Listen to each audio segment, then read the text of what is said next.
About a Pearl Harbor sailor just laid to rest in North Carolina more than 80 years after his death. It has been an emotional few weeks for the family of Seaman First Class Joseph Rouse, even though those who are still here never even got to know him. WRAL's Grace Holland sat down with his oldest living relative in an interview you'll only see on WRAL.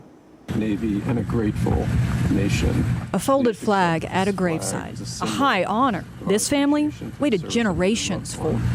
I'm so glad we were able to bring Joseph home. Thank you so much. Now it's one of their most treasured mementos.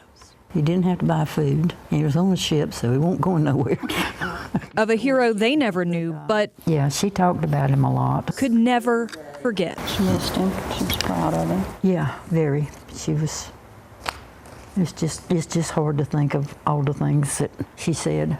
The only thing I can remember is what she tells me.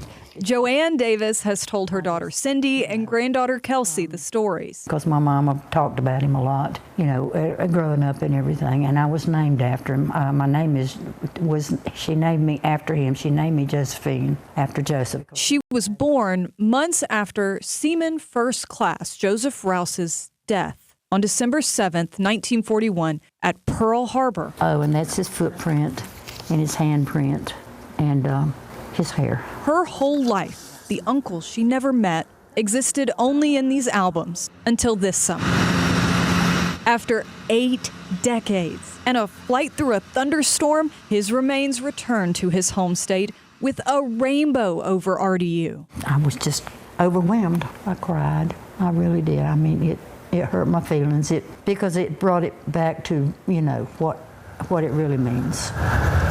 A procession led the way back to the family plot where Rouse could rest at last. Mom's grandfather had actually bought the headstone and everything way back then, shortly after it all happened. So they always had the hope that he would come home. Thank you. The folded flag, bracelets, and the funeral ceremony are all honors the family wish Rouse's parents and siblings could have seen. They weren't here on Earth, but he was waiting for them. Mm-hmm. And we stayed here and we waited for him. In Zebulon, Grace Holland, WRAL News.